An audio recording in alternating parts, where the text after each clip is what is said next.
Wow. And, yeah. That's beautiful stuff. What were you telling me about this?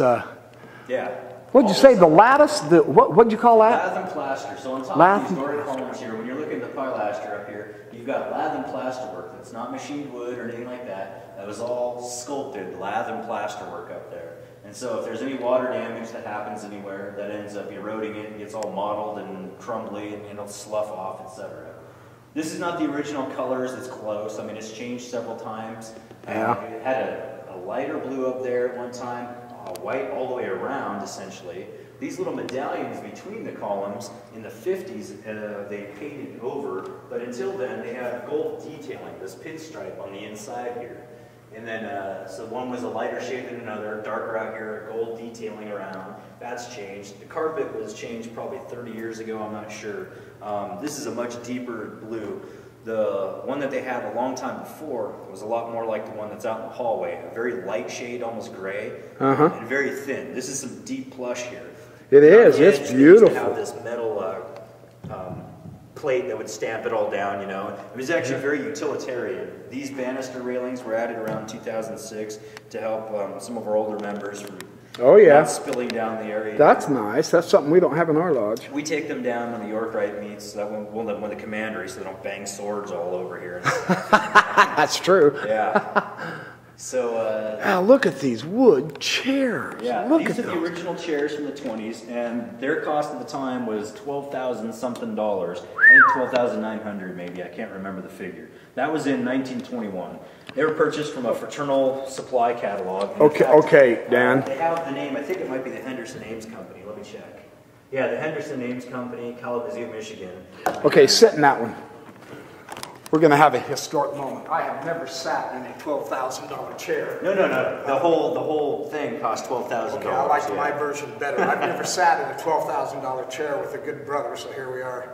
Yeah, let's see. That's 1, 2, 3, yeah, 4, 5, 6. It's $2,000 a piece back in 1906. Well, you got the benches and stuff that went with it. The whole thing was like a package, you know. So you had the benches that go all the way around here and stuff. And but taken together, I mean, even for today's money, let's consider if it's in the 20s. I mean, we're talking a lot of money. You know, I don't know, maybe $80,000, $100,000. Look at the thickness of that wood. I mean, that is seriously built. Yeah, they are. That's like a throne. Yeah, I move them a couple times a week because the Eastern Star meets, etc., and the Daughters of the Nile. So we end up having to move them, shift them several times a week. Those benches look heavy. They're about 4 times heavier than they look. So. Holy shit. If you can imagine how tough they might be, they're actually heavier than that. So you'll never wear these out? No, they were reupholstered probably 20 years ago or something like that. Brother did that at the Red Room, in fact. I know they reupholstered those. Of course, they're a nice spring underneath and everything, but in Idaho City, they're upholstered with hay, so. No kidding. Yeah, I'll have to tell you about that lodge sometime. We still own it from 1865, so. That's a wonderful building. Its carpet is what they use for the bench and covers. Oh, how interesting. Yeah. Very nice. What kind of wood do you think? No clue, but it's all stained, to tell you the truth. We had to restain a bunch of it. You know, so it could be, I'm not even sure to tell you the truth. Pine. No. They used fur underneath. They used fur underneath the carpet here. There's slats going this way. But then underneath that, they have tongue and groove, which is all going diagonally. And it's probably 3/8" tongue and groove, but it might even be as thick as 3/4 because in many places it is. And then underneath that, there's another layer of tongue and groove going the other way. Then there's, you got the beams going this way, and then on maybe 12" centers going the opposite way are trusses connecting underneath going like this. A little X frame underneath, and this whole place, like I said, is over-engineered. So it's nice, it's beautiful. It really is. Yeah. Spacious. It almost echoes. Yeah. Very close. Yeah. You wouldn't have a hard time hearing anybody in this one, that's for sure. Yeah. Well, you know, you get enough people in here, and actually the people absorb the sound, believe it or not. It muffles a lot of it, which is why they put the speakers in here, because when you get enough bodies in here, for whatever reason, it does seem to cut down on that. We've got... and I don't know if you got a picture of those, but those up there are for the swamp cooler. We've got a swamp cooler in the basement from the 20s. We call it Bertha. It's as large as this whole corner here. Really? It used to be part of the coal-fired boiler and swamp cooler, and it sprays water and jets across. Yeah. And the thing's huge. The vents are like wider than both these chairs together, and it goes up through those ones across there, and then it sucks them back out on that side. And actually, that's what these are in the middle of the room up here, because swamp coolers, you have to have a place for it to pull the the air through. Yeah. So these we usually close in the wintertime, but they're open, or partially open now, because even a week ago it was 80 in here. Yeah, it would hold the heat. Yeah. As well as this baby's made, it wouldn't leak very easy. No, so we have... How long is this room, do you think? Oh, 50 feet maybe? 50? Yeah, I was pacing and guessed about 60. It might be. 60 by 60. This is pretty square. 20, 40, at least 50.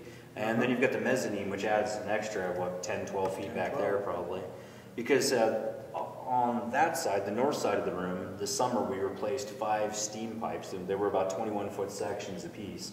We had to chop them to 4-foot lengths, get them out and stuff. And actually these risers were built over the pipes. And so you would think they have hatches you can get in there, but it's only for minor repairs, to put a sleeve on it, etc. So we had to pull 8 benches off maybe, and then cut hatches to get in there, and it was a real chore. That's a lot of work. Yes, it is. We just fired up the boilers for the first time today. Since you are such an expert on the second lecture, yes, one that I'm going to be giving, what kind of columns would you call Doric. it? Yeah. Yep. All right. See, he knows. He knows. This is the advantage of hanging out with Masons who are smarter than me. So no, well, you got to learn all you can from the guys who came before you.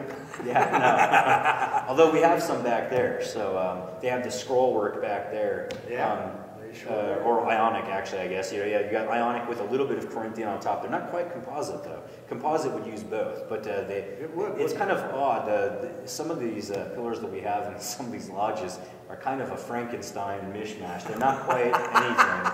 I've seen some beautiful Corinthian ones. We need some real architects in here. We do. Actually, we had a bunch of architects in last night. We were hosting an art exhibition in the old lodge room from '04. This is from 1920 to 23, the remodel here. And they loved this. They just come through, and you just don't see this kind of stuff anywhere. No, you don't see this anywhere else. That's why I'm trying to make such a whoop-de-doo with the video. Well, then you'll love some of the other things I haven't shown you. Absolutely. Show me what you got. Here. I am having fun on this tour. And our video viewers, thank you in advance. I know they will.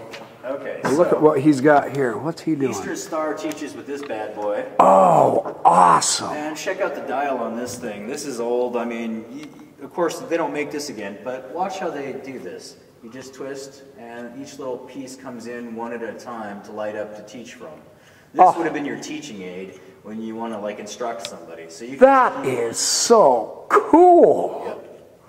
And you can shut it down in reverse, etc. And it's beautiful. I love it. And of course, you never see them use it again. But it's painted glass. So you can highlight each separate section with a specific light and describe it. Yeah.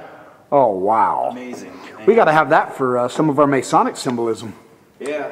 Well, I draw mine on the ground. I know. I've seen some of your paintings that you put on Facebook. Those are awesome. Do you have those here? Do you use those? I don't actually. It's at home, but yeah. So, you guys play music in your lodge? Almost never. We haven't either. That's why I was asking. We don't even have a piano. That can't do it anymore. I know it. That's true. Now, for installation ceremonies, we always have music because it's a Christmas time, essentially. So we have a lot of guys that play Christmas music. Lee Reed, who's a local, kind of a famous jeweler around here, he usually comes up and he'll play, Christmas tunes and stuff while everyone's being paraded around the room to their seats.